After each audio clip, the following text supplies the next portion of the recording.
Good morning प्यारे बच्चों। आज हम हमारी हिंदी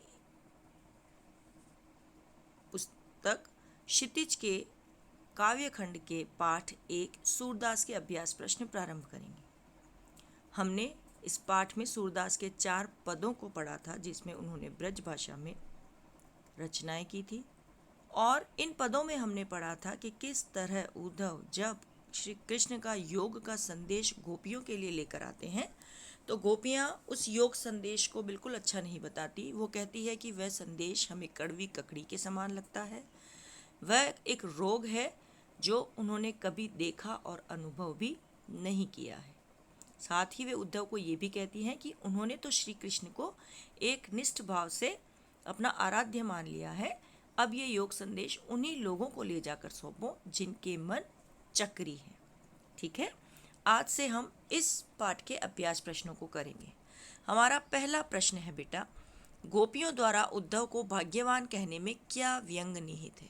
कि पहला पद जो हमारा था, उद्धव तुम हो अति बड़भागी, उस पद के आधार पर तो वास्तव में बेटा उस पद में गोपियाँ उन्हें भाग्यशाली तो कह रही थी, लेकिन वो उन पर ताना मार रही थी। वो उन्हें वास्तव में भाग्यहीन कहकर पुकार रही थी।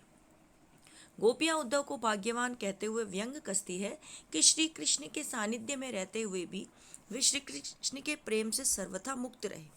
वे कैसे श्री कृष्ण के स्नेह व प्रेम के बंधन में अभी तक नहीं बंधे। श्री कृष्ण के प्रति कैसे उनके हृदय में अनुराग उत्पन्न नहीं हुआ।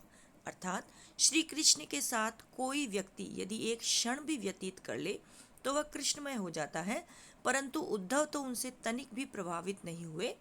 प्रेम में डूबना तो अलग बात है। यही सिद्ध करता है कि उद्धव वास्तव में भाग्यशाली न होकर अत्यंत ही भाग्यहीन है। अब हमारा दूसरा प्रश्न, उद्धव के व्यवहार की तुलना किस किस से की गई है। गोपियों ने उद्धव के व्यवहार की तुलना अनेक चीज़ों से की है बेटा। उन्होंने कहा था ना कि तुम तो कमल के पत्ते के समान हो, तुम तो तेल की घघरी के समान हो, है ना। वही बातें हमें लिखनी है। गोपियों ने उद्धव के व्यवहार की तुलना कमल के पत्ते से की है, जो नदी के जल में रहते हुए भी जल की ऊपरी सतह पर ही रहता है, अर्थात जल का प्रभाव उस पर नहीं पड़ता। श्री कृष्ण का सानिध्य पाकर भी वह श्री कृष्ण के प्रभाव से मुक्त है। वह जल के मध्य रखे तेल की मटकी की भांति भी है, जिस पर जल की एक बूंद भी नहीं टिक पाती। उद्धव पर श्री कृष्ण के प्रेम का बिल्कुल भी प्रभाव नहीं हुआ है। वह ज्ञानियों की तरह व्यवहार कर रहे हैं।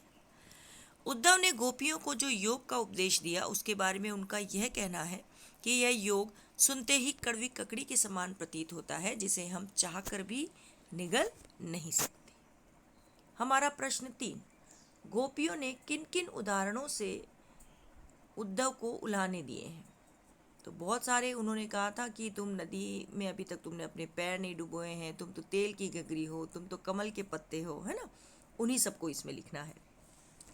गोपियों ने निम्न उदाहरणों के माध्यम से उद्धव को उलाहने दिए। कमल के पत्ते जो नदी के जल में रहते हुए भी जल के प्रभाव से मुक्त रहते हैं। जल के मध्य रखी तेल की मटकी, जिस पर पानी की एक भी बूंद नहीं टिक पाती। कड़वी ककड़ी जो खाना तो चाहे लेकिन गले से भी नीचे नहीं उतरती। और प्रेम रूपी नदी में अभी तक उद्धव ने अपने पैरों को नहीं डुबोया है। हमारा प्रश्न 4 बेटा, उद्धव द्वारा दिए गए योग के संदेश ने गोपियों की विरागनी में घी का काम कैसे किया। गोपियाँ इसी दिन के इंतजार में अपने जीवन की एक एक घड़ी को काट रही हैं कि श्री कृष्ण हमसे मिलने का वादा करके गए हैं।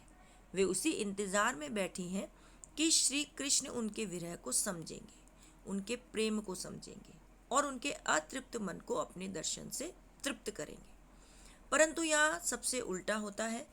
श्री कृष्ण तो जाकर उन्हें भूल ही जाते हैं। उन्हें तो उनकी पीड़ा का ज्ञान है और न ही उनके विरह का दुख था, बल्कि वे उद्धव को और गोपियों को समझाने के लिए भेज देते हैं कि श्री कृष्ण के प्रेम को छोड़कर वे योग संदेश को अपना लें। यह बात उनके दुख को कम तो नहीं करती, अपितु उनके हृदय में जल रही विरह की अग्नि को और अत्यधिक बढ़ाती है। प्रश्न 5, मर्यादा न लही के माध्यम से कौन सी बात न रहने की बात की जा रही है। कि कौन सी मर्यादा कृष्ण ने नहीं रखी। गोपियाँ अपने प्रेम को कभी किसी के सम्मुख प्रकट नहीं करना चाहती थी। वह शांत भाव से श्री कृष्ण के लौटने की प्रतीक्षा कर रही थी और कोई भी उनके दुख को समझ नहीं पा रहा था। वह चुप्पी लगाए अपनी मर्यादाओं में लिपटी हुई थी। इस वियोग को सहन कर रही थी कि वे श्री कृष्ण से प्रेम करती हैं, परंतु उद्धव के योग संदेश ने उनको उनकी मर्यादा छोड़ने पर मजबूर कर दिया। अर्थात जो बात सिर्फ वही जानती थी, आज सबको पता चल जाएगी। हमारा अगला प्रश्न बेटा, कृष्ण के प्रति अपने अनन्य प्रेम को गोपियों ने किस प्रकार अभिव्यक्त किया है?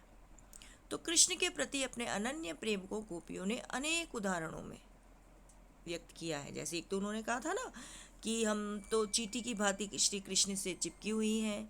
उन्होंने ये भी कहा था कि हमने तो श्री कृष्ण को हारिल पक्षी की लकड़ी के समान अपने हृदय में पकड़ रखा है। और उन्होंने ये भी कहा था कि वे तो रात दिन सोते जागते अपने सभी कार्यों में, अभी सभी वचनों में श्री कृष्ण को रटती रहती हैं। तो यही हमारे उत्तर में आएगा। हमारा अगला उत्तर है, गोपियों ने उद्धव से योग की शिक्षा कैसे लोगों को देने की बात कही।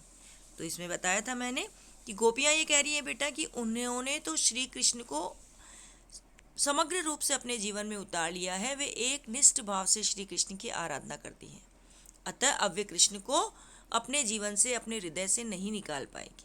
गोपियों ने ये कहा कि योग संदेश तो ऐसे लोगों के लिए है जिनका अपनी इंद्रियों पर वश नहीं है, जिनके मन चक्री के समान घूमते रहते हैं, उन्हें योग संदेश देना चाहिए। अगला प्रश्न, प्रस्तुत पदों के आधार पर गोपियों का योग साधना के प्रति दृष्टिकोण स्पष्ट करें। कि जब कृष्ण ने कहा था कि कृष्ण को भूलकर योग साधना अपना लो, तब गोपियों को वह बहुत ही निरर्थक और अव्यवहारिक लगा था। उन्होंने तो योग को कड़वी ककड़ी के समान बता दिया था और ये भी कहा था कि ये योग एक ऐसी बीमारी है जो उन्होंने आज तक देखी भी नहीं और कभी अनुभव भी नहीं की। और उन्होंने कहा कि वे तो एकाग्र मन से श्री कृष्ण को याद करती रहती हैं, अतः उन्हें योग संदेश की जरूरत नहीं है। जो चक्री के समान चलायमान मन वाले लोग हैं, उन्हें योग संदेश की जरूरत है। हमारा प्रश्न 9, गोपियों के अनुसार राजा का धर्म क्या होना चाहिए? कि जब उद्धव आए थे और उन्होंने योग संदेश दिया था, तब गोपियों ने उन्हें कहा था ना बेटा कि एक राजा का धर्म तो ये होता है कि वो प्रजा का ध्यान रखे, ना कि प्रजा को सताए। तो गोपियों ने यही कहा था कि प्रजा की रक्षा करना एक राजा का कर्तव्य होता है।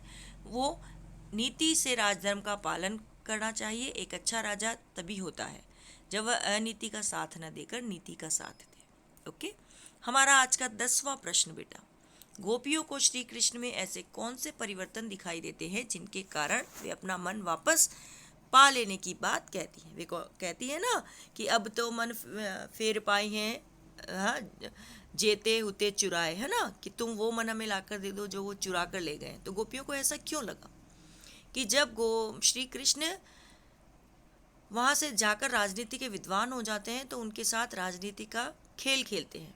उनके अनुसार श्री कृष्ण पहले से भी चतुर हो गए हैं और उन्होंने राजनीति के बड़े बड़े ग्रंथों को पढ़ लिया है और उनका मन और बुद्धि दोनों इतने बड़े हो गए हैं कि वे वापस लौटने की जगह उद्धव के माध्यम से योग का संदेश भेज रहे हैं।